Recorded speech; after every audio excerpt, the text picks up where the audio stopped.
muchas gracias a ti y a todo el equipo de Creative Mornings por invitarnos a compartir nuestra historia.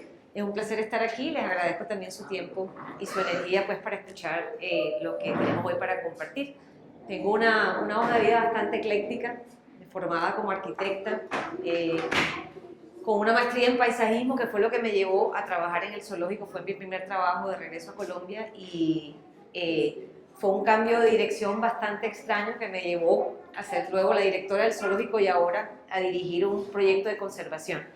Pero de esas cosas que uno sabe dónde empieza pero no sabe dónde termina, en este caso fue un cambio de ruta que me ha dado mucha motivación, mucha pasión y mucha satisfacción también. Entonces quiero compartir un poco de eso con ustedes.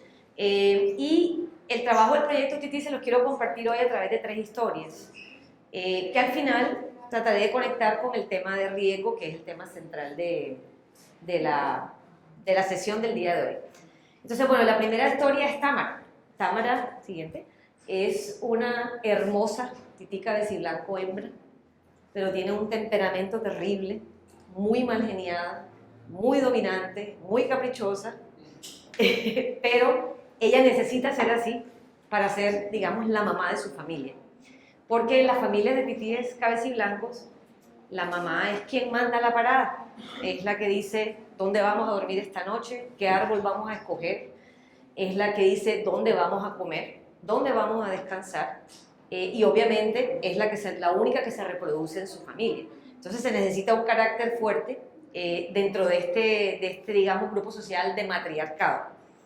Y su pareja se llama Reinaldo, su pareja permanente, es, por el contrario, un tipo así como dice uno aquí en lenguaje barranquillero, bacán, tranquilo, relajado, lo cual como que se complementa perfectamente con el temperamento de Támara. Y Reinaldo también es muy importante para nosotros porque él es el que carga el morralito que le ven ustedes aquí en la imagen, que es un transmisor de frecuencia VHF, que nos permite encontrar a los titíes en el día a día durante el trabajo de campo que se hace. Siguiente. Porque bueno, estamos hablando de un primate que pesa nada más 1 libra y es más o menos del tamaño de una ardilla, algo que conozcamos, ¿verdad?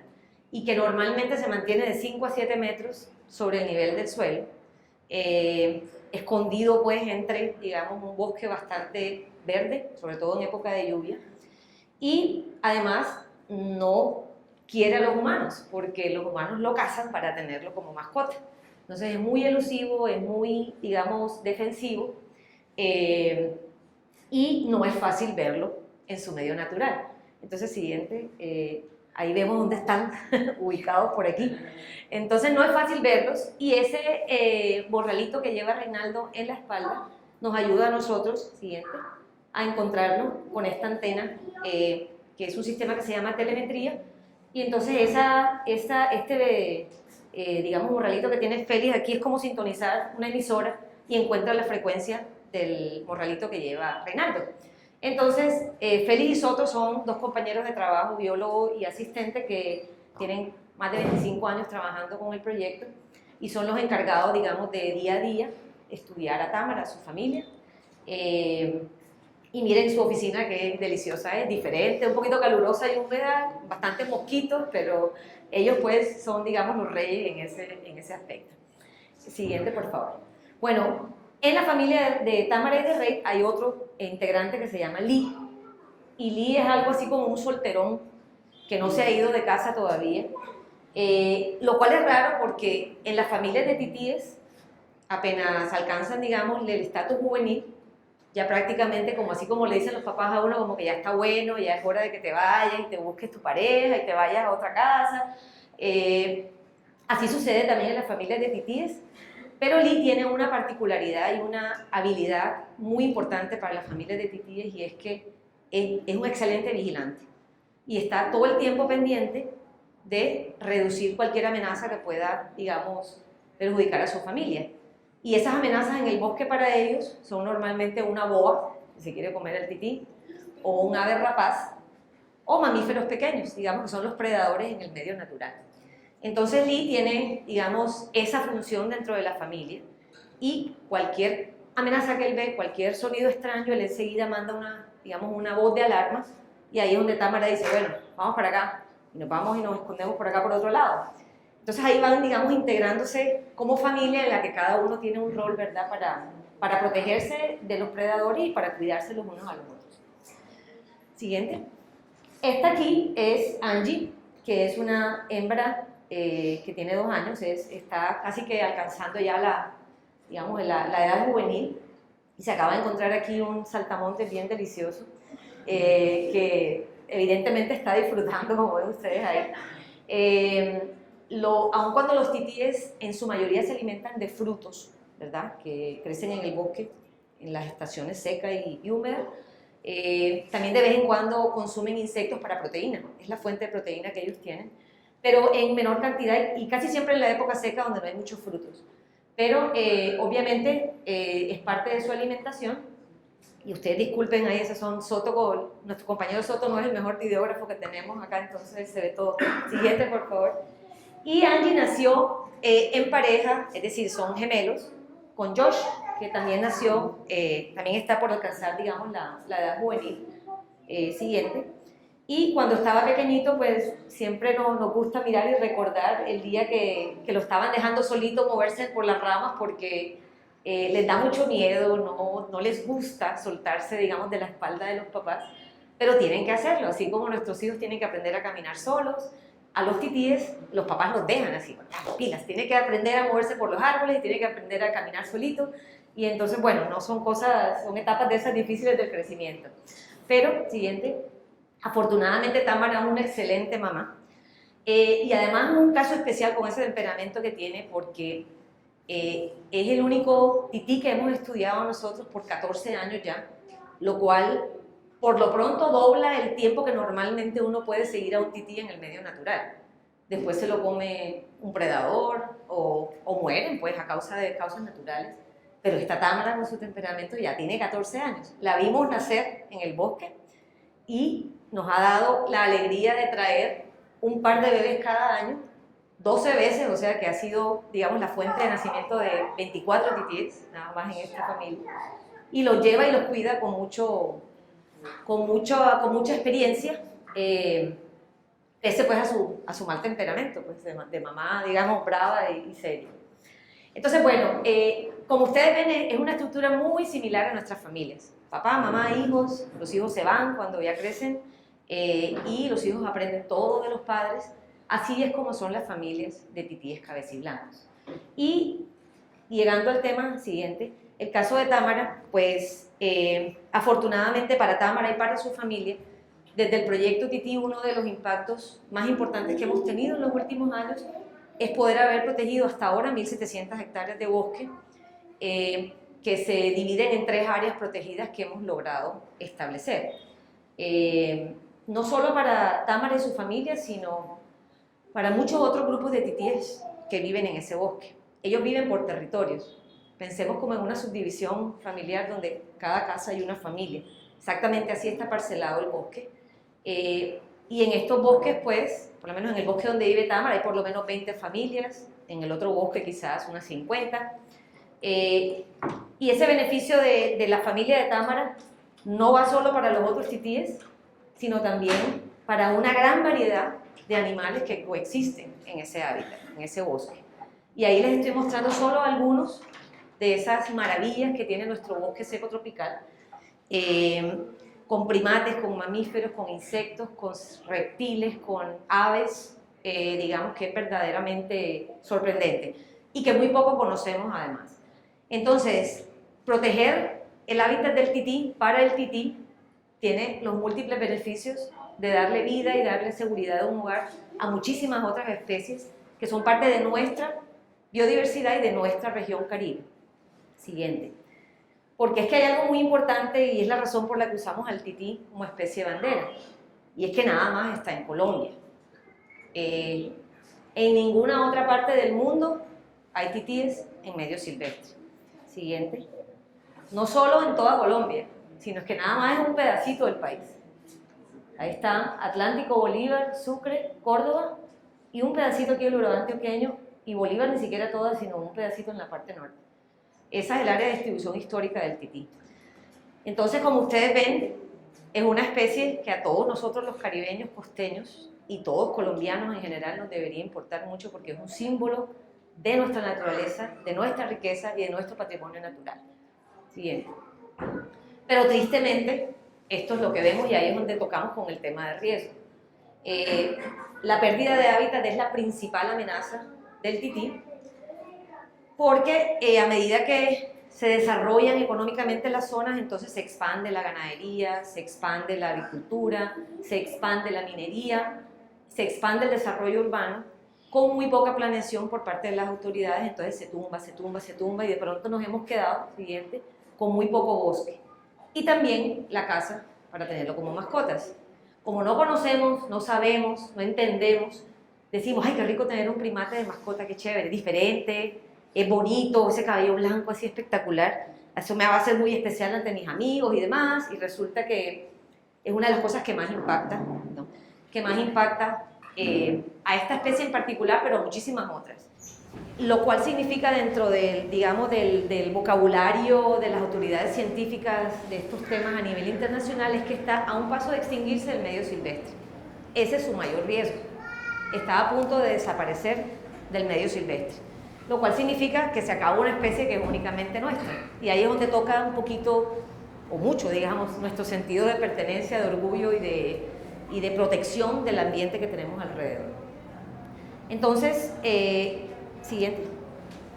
Ustedes ven acá, como les decía, que esa expansión del bosque nos ha dejado con una cantidad de burbujitas verdes, y este pedazo aquí es Atlántico y Bolívar, que ha sido digamos, el énfasis de nuestro trabajo en los últimos años. Y por aquí es donde está el hábitat de Támara, entre Barranquilla y Cartagena. Y esta es la zona que escogimos para ampliar nuestro trabajo a partir del año pasado, o sea, desde el año pasado, perdón, que está alrededor del Santuario de Fauna y Flora Los Colorados. Entonces ustedes verán ahí cómo está la situación. Lo que queda de bosque es el 2% de lo que había hace unos 60, 70 años quizás, que más o menos proporcionalmente es como si estábamos acostumbrados a vivir en una casa grandísima, las casas esas de las abuelas que tenían patio y todo, y de pronto se fue reduciendo y quedamos toda la familia metida en el baño. Entonces es una situación, digamos, de hacinamiento y de poca disponibilidad de hábitat, y entonces obviamente esto se ha convertido para nosotros en una de las prioridades de trabajo, y en eso estamos, siguiente, porque esto es un paisaje muy común y es la fragmentación del hábitat. Y como yo les decía, los titíes nunca bajan al suelo, por ningún motivo, porque se vuelven vulnerables a que se los coma un animal terrestre. Entonces nunca bajan. O sea que si aquí está un tití y ahí está otro, nunca jamás se van a encontrar, ni se van a aparear, ni se van a ver, porque no hay forma de bajar y de subir. Como si uno estuviera en una isla y está viendo la isla ahí adelante, pero no sabe nadar, ni tiene ninguna forma de transportarse, y ahí te quedaste aislado de por vida. Entonces, ese énfasis de construir bosque está alrededor del tema de conectar los bosques para que la viabilidad genética también de la especie no se pierda. Si nosotros nos quedamos con nuestra familia y ahí nos reproducimos, entonces salen los mitos esos locos de que de pronto sale una cola por aquí o sale una cosa extraña. Eso pues genera también que los animales pierdan su autenticidad genética. Entonces, bueno, alrededor de Támara y de su familia, nuestro énfasis es en proteger su hábitat y generando pues beneficios para todos, digamos, las especies animales que conviven. Siguiente. Pero bueno, viene mi segunda historia y ya viene un poquito más hacia el lado humano. Siguiente. Y es la historia de Ana Isabel. Ana Isabel también es una hermosa mujer, también con un temperamento bastante fuerte, bastante dominante, bastante rabiosa, pero es un ejemplo, digamos, a mostrar de lo que el impacto del trabajo comunitario del proyecto alrededor del tití puede lograr. Y Ana, como muchas personas en las áreas rurales de Colombia, creció al lado de su familia en una comunidad muy pequeña que se llama Los Límites, que queda al lado del hogar de Támara. Creció viendo a su familia utilizar los recursos del bosque para el día a día, para leña, para cercas, para construcción, para hacer carbón, y muchas veces cazar animales también para poder tener un ingreso, porque no hay muchas opciones en las áreas rurales. Siguiente. Nosotros llegamos un día a la comunidad de Los Límites con esta idea loca de coger esas bolsas plásticas que andan contaminando por todos lados y convertirlas en unas bolsas o unas mochilas, y le llamamos ecomochilas. Y Ana fue de las primeras que como que dijo, bueno, no tenemos nada que perder, vamos a apuntarle un poco a la cosa, ¿verdad? Se le midió al asunto, fueron a los entrenamientos, compañía del colegio, bueno, y muy poco a poco crearon una pequeña cooperativa de recicladoras de bolsas plásticas, convertirlas en ecomochilas. Ustedes verán de estas primeras ecomochilas bastante coloridas, algunas bastante asimétricas, unas bastante con puntadas muy diferentes, han llegado a un punto, por ahí les traemos un par de muestras, de una perfección y de una puntada y una combinación de colores y un diseño muy, muy bonitos. Todo hecho con bolsas plásticas que nosotros ayudamos a recolectar de las zonas rurales de ahí. Poco a poco Ana se fue convirtiendo en profesora también, porque entonces encontró una maestría en su técnica que era muy importante compartirla con otras mujeres. Hicimos varios talleres, invitamos a otras mujeres a participar, siguiente. Y empezó a viajar Ana hasta otros lugares de Colombia. Esta fue la primera vez que se montó en un avión y salió de su comunidad, que fue un momento muy bonito para nosotros también. Siguiente. Y entre ellas, con sus ganas de tener una sede, digamos, donde pudieran trabajar, ahorraron de estas ecomochilas y compraron un pequeño lote en su comunidad, y nosotros les ayudamos a conseguir apoyo para tener, digamos, este centro que es donde ellas manejan su negocio, y aparte de eso se usa como centro comunitario ahí para la comunidad de Los Límites, capacitaciones, reuniones, hasta brigadas de salud llegan ahí a las misas, los bautizos, los matrimonios, todo lo hacen ahí en ese centro.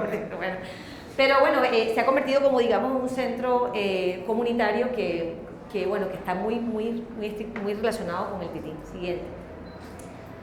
Entonces, en ese proceso son millones las bolsas que hemos reciclado entre esas mochilas que nosotros llevamos por todas partes vendiendo y promoviendo, digamos.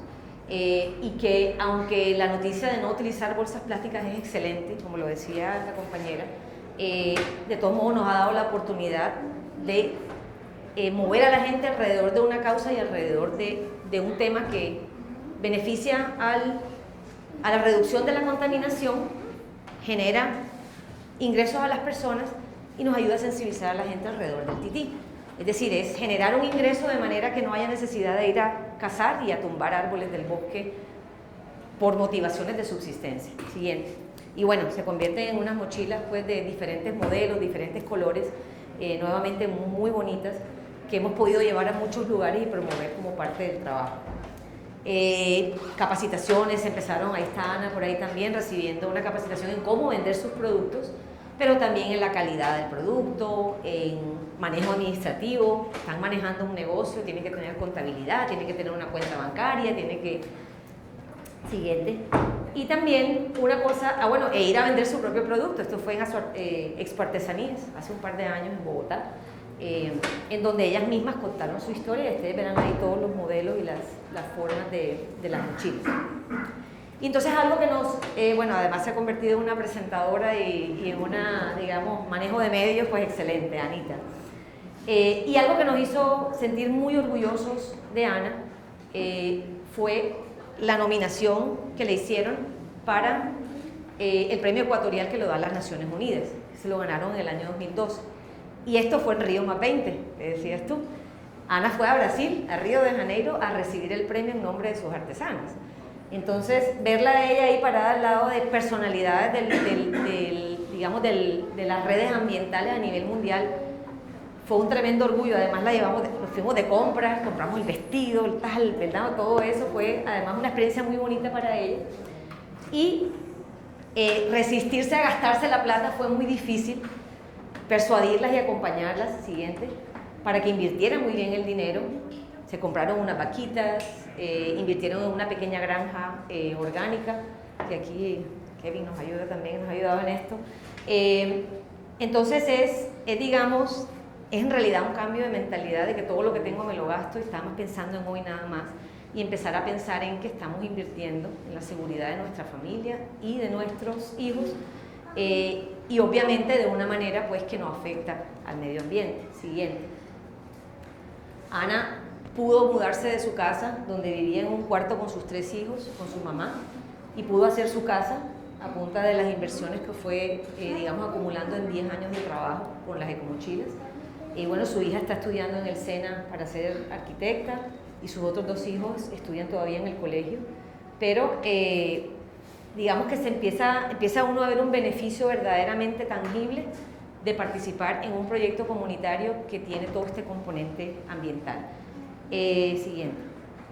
Y empieza a hacer también una vinculación familiar, porque ahora, por aquí está Alfredo, que es hermano de Ana Isabel, también de esa comunidad de Los Límites, es quien lidera y nos acompaña con el equipo de programas comunitarios a nuestro nuevo proyecto, que es reciclaje de botellas PET, que no pensaría uno que hay tanta botella de plástico en las comunidades rurales, porque el costo de tomarse una gaseosa en una botella de plástico es mucho más alto que tomársela en una botella de vidrio retornable.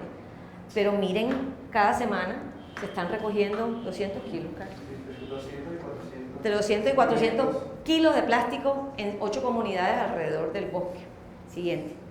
Ese plástico, ahí está Alfredo atendiendo una visita, parte de ese plástico se muele y lo estamos convirtiendo con un socio aquí en Barranquilla en postes de plástico reciclado. Ustedes están viendo esta imagen aquí, y cuando ustedes viajan por la costa caribe ven, bueno, por Colombia y por muchas otras partes también, cercas y cercas y cercas y cercas. Para cada cerquita, para cada palito de esto es un árbol, ¿no? Y ese árbol se pudre, perdón, ese poste se pudre mínimo al año, 2 años, por la humedad que tenemos acá del 95%, el calor, las temperaturas altas. Eso es el paraíso para hongos y para bichos, pues, que les fascina comerse la madera. Entonces imagínense la cantidad que se reemplaza permanentemente de estas cercas. Entonces, bueno, esta idea nace de la intención de promover el uso del material reciclado para reducir el corte de árbol, y obviamente eso también le genera ingresos a la gente que está reciclando el plástico. Siguiente. Entonces, ahora nosotros estamos utilizando esos postes, precisamente esta fue una ceremonia muy bonita, nuestra propia reserva de bosque en San Juan Nepomuceno, en donde pusimos, digamos, el primer poste de plástico reciclado hecho con botellas de la comunidad para marcar, digamos, nuestra reserva, que fue un logro muy importante para nosotros, de tener, digamos, la oportunidad de proteger 70 hectáreas más de bosque para el tití. Entonces, como les decía, Ana Isabel representa el impacto que buscamos en los programas comunitarios. Es quitarle la vista al bosque como una fuente de recursos para subsistir y darle una mirada a buscar formas de generar ingresos de manera sostenible y, digamos, que reducir esa presión humana en los recursos del bosque. Y así como la historia de Ana, hay varias historias que nosotros hemos logrado, digamos, facilitar, porque depende mucho de la voluntad de la persona y de su deseo de salir adelante y de cambiar hábitos, pero son impactos a nivel comunitario muy significativos para nosotros. Siguiente. Bueno, y la tercera historia es la historia de Nelson, que Nelson es un chico de la comunidad del Uruaco. Aquí tenía 13 años en esa foto. Siguiente. Como muchos otros niños de la comunidad del Uruaco, escuchó del tití por primera vez cuando el proyecto Tití llegó a su colegio a dar un programa semestral que tenemos que se llama Cartitilla. Nunca jamás había escuchado el tití, nunca lo había visto. Siguiente. Nunca había ido al bosque, completamente desconectado, estando el bosque ahí como quien dice 5 minutos de su casa. Y bueno, esa visita al bosque lo dejó a él bastante, digamos, flechado. Su grupo de compañeros hicieron la telemetría, buscaron a los titíes, y cuando ven ese animal ahí, digamos, ese rostro de sorpresa es muy especial para nosotros cada vez que lo vemos en los niños, porque es esa conexión, digamos, emocional que enseguida se desarrolla. Nelson terminó el programa Cartitilla y dijo: yo quiero seguir ayudando a la conservación del tití. Entonces lo invitamos a participar en el Tití Club, que es un club ecológico, en el que ellos aprenden a hacer cositas en su casa que ayuden a reducir, digamos, problemas ambientales. Entonces aprenden a reciclar, ahí están viendo ustedes botellitas de plástico, aprenden a hacer granjitas caseras, a hacer compostaje, y la importancia de no tener animales silvestres en casa. Entonces, bueno, empezó ese proceso, listo, Nelson feliz, terminó, concluyó esa etapa. Siguiente, yo quiero seguir ayudando al tití. Bueno, Nelson, ven y participa en el siguiente programa que se llama Tití Líderes. Entonces, con un grupito de sus compañeros, por aquí está Nelson, ellos aprenden a identificar problemas ambientales en su comunidad, a diseñar una solución, a buscar plata para implementarla, y a evaluarla para ver cuál fue el impacto. Entonces, digamos que es entender que uno no hace las cosas simplemente por hacerlas, sino que hay todo un proceso de pensamiento detrás, y desde pequeños, digamos desde jóvenes, tratar de infundirles eso. Entonces, Nelson y su grupo hicieron un programa de reciclaje en el que en 3 meses, digamos que reciclaron unas 2 toneladas de material reciclable. Y sensibilizaron pues a todo su barrio de la importancia pues de que todo este material de desecho no terminara en la laguna del Uruaco, ni terminara pues en el bosque de los titíes, en el bosque de Támara. Siguiente. Nelson siguió, digamos, su motivación por el tití. Yo no sé cómo convenció a los profesores de que el servicio social, en vez de hacer alfabetización, en vez de hacer, pudiera él enseñar la cartilla a los niños de elemental de su colegio. Y entonces, bueno, se lo aceptaron, cumplió su objetivo, enseñó a los niños sobre el tití y dijo, esto es lo que yo quiero hacer. Siguiente. Es un artista, entonces hace titíes de todo tipo, en lápices, en papel maché, y ha sido, digamos, un joven líder ambiental de mucho impacto en la comunidad del Uruaco. Se graduó Nelson del colegio. Doctora, yo quiero seguir trabajando. Yo, bueno, Nelson, está bien. Siguiente foto. Tuvimos la oportunidad de encontrar apoyo para ofrecer a Nelson una beca para estudiar en el SENA, y entonces ya va por el 3er semestre de técnico de recursos, de gestión de recursos ambientales. Y con ese apoyo que conseguimos, Nelson va a hacer su práctica con nosotros a partir de junio de este año. Entonces va a trabajar finalmente en la conservación del tití, digamos, y obviamente con su pago y su salario de su pasantía. Entonces, Nelson, digamos, representa esa otra parte de la sensibilidad. No sé cuántos de ustedes habían escuchado sobre el tití, pero yo, que nací, soy de Barranquilla, nací, crecí aquí, en mi vida jamás, ni en el colegio, ni en la universidad, ni en ninguna parte me enteré de que existía este mico acá, hasta que fui a trabajar al zoológico. Y ahí fue donde yo dije, ¿cómo es posible que uno tenga esta joya aquí y nadie le diga nada? Entonces se convirtió en un propósito durante mi dirección en el zoológico, y ahí fue como me vinculé con el proyecto. Hablar y contar estas historias. Y sobre todo a estos niños que viven ahí, digamos, atrás del bosque o delante del bosque, generar ese sentido digamos, de sorpresa y de emoción al saber pues que esta especie únicamente vive aquí en la costa colombiana. Entonces, este es el impacto de los programas educativos nuestros, que están formados como una pirámide. Entonces, estos son programas de base en los que queremos que la gente sepa del tití, cuáles son sus amenazas y cómo puede ayudar. Pero aquí van creciendo, digamos, obviamente menor grupo de estudiantes, pero aprenden digamos, a mejores prácticas en casa, aprenden a un liderazgo ambiental y, bueno, unos pocos, esa oportunidad digamos, de educación superior, así sea a nivel técnico, para poder, digamos, generar ese liderazgo que el tití necesita, que no está solamente en nuestras manos, no puede estar solamente en nuestras manos los que trabajamos en el proyecto tití, tiene que estar en manos de todos, porque nosotros obviamente ya estamos bastante comprometidos con la causa, pero queremos contagiar y queremos, digamos, que generar el interés alrededor de la especie, precisamente por esa condición de ser única nuestra del Caribe. Y los niños, los jóvenes, en realidad son el mejor potencial que tenemos al lado de la comunidad, si logramos que cambien esos hábitos de destruir el bosque para poder subsistir.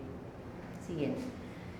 Y todo esto lo ha generado este pequeño primate que tanto nos apasiona su conservación. Entonces, bueno, terminando esas 3 historias y contándoles, digamos, la amplia dimensión que tiene el enfoque del proyecto tití, estamos hablando de riesgo en el día de hoy. Y entonces, bueno, obviamente la palabra riesgo es una palabra muy amplia que se puede aplicar a muchísimos contextos, pero en últimas es algo que puede suceder si continúan sucediendo otras cosas. Y conectado al tema ambiental, nosotros miramos el riesgo desde 2 ópticas. Una es el riesgo para el tití, siguiente. Y el riesgo para el tití es la extinción. Quedan 7.000 titíes en Colombia, en 2% del bosque, completamente fragmentado, cada vez reduciéndose más, y ahora con el tema del posconflicto tenemos los pelos parados así. Porque así como eso, el posconflicto, digamos, el cese del temas del conflicto con la guerrilla, nos permite a nosotros investigadores del proyecto Tití ir a muchas otras partes donde antes no se podía ir por temas de seguridad. Así también le permite a reforestadoras y a agricultores y a ganaderos llegar a esos lugares y tumbar lo poquito que queda para seguir haciéndolo productivo, tristemente pues con poco control o poca planificación de nuestro gobierno y de las autoridades que deberían hacerlo, ¿verdad?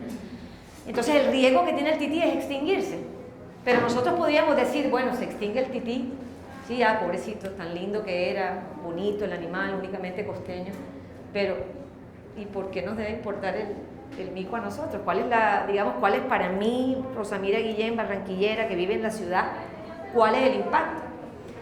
Siguiente, entonces viene, ¿cuál es el riesgo para nosotros los humanos? Ustedes han visto, y estoy segura porque es historia reciente de nuestra región, el drama que fue la ruptura del canal del dique hace 5 años, 6 años. Esta es una imagen de la prensa del Heraldo. Miren el nivel de inundaciones que tuvimos. Yo quiero hacer anotación aquí de un ejercicio que hacemos con los niños en la cartetilla, en la que ponemos un tablón y le echamos una jarra de agua sobre el tablón. Toda el agua corre, ¿no? Ya se moja un poquito la tabla, pero cosa de segundos está ya toda el agua otra vez caída. Le ponemos una esponja a esa tabla encima y volvemos a echar la jarra de agua. Entonces ya el 70-80% del agua se retiene, la otra corre y empieza a gotear de a poquitos, ahí por varias horas quizás, hasta que ya se seca. Ese es el papel de los bosques, retener el agua, bueno, uno de los tantos papeles de los bosques, ¿no? Retener el agua y hacer que corra en un ciclo que es muy estable, muy sostenible. Pero cuando estamos quitándole toda esa esponja al tablón y caen los aguaceros que caen acá, esto es lo que sucede. ¿Y cómo nos afecta esto a nosotros que vivimos en la ciudad? A menos que tengamos familiares en Manatí, Campo de la Cruz, de pronto uno dice no, pero sí, porque ellos también producen mucho de lo que nos comemos nosotros, mucha de la carne, del ganado y obviamente el impacto social. No tengo la cifra, pero sería interesante ver cuál fue el balance de los miles de millones de pesos que hubo que invertir para atender esta emergencia, que sería interesantísimo que estuvieran invertidos en otra cosa. Y es dinero de nuestros impuestos, de lo que nosotros pagamos. Entonces, la falta de planificación y la destrucción ambiental terminan llevándonos a nosotros a una situación de crisis y de riesgo en la que muchas personas mueren, muchas personas se afectan, todavía hay gente que se está recuperando después de 6 años, y a nosotros mismos nos toca en el bolsillo al pagar los impuestos y nos toca en el bolsillo al tener, digamos, que pagar productos costosos porque en las áreas rurales de nuestro país hay desastres, hay deslizamientos y hay inundaciones. Entonces ahí empieza uno a encontrar esas conexiones de por qué a nosotros nos tiene que digamos, el riesgo ambiental. Este es un extremo, el otro extremo es la sequía. Entonces el problema tan tremendo que significa, digamos, lo acabamos de vivir hace 2 meses, a punto de tener racionamientos en todo el país, porque no ha llovido, las hidroeléctricas están secas, las termoeléctricas no están funcionando, no sé si nos van a multar o no nos van a multar al fin, parece que sí, que parece que no, entonces nos salvamos del racionamiento por cosa en realidad porque la Semana Santa creo yo llegó y la gente dejó de trabajar, se consumió menos luz, pero el extremo hacia el otro lado, que es la falta de lluvia, empieza a generar no solo problemas para uno en los racionamientos, sino unos riesgos grandísimos como este que vivimos nosotros hace 2 años en el Ceibal. Cayó una centella seca, estaba tan seco el humedal que había en esa zona que se prendió espontáneamente, y esta es una imagen de la cercanía que llegó al bosque, alcanzó a quemar 2 hectáreas de bosque. Entonces, es decir, es un riesgo para las personas. Escuchamos cantidades de temas de incendios forestales. y es nuevamente un impacto económico para nuestras comunidades y para nosotros mismos otra vez.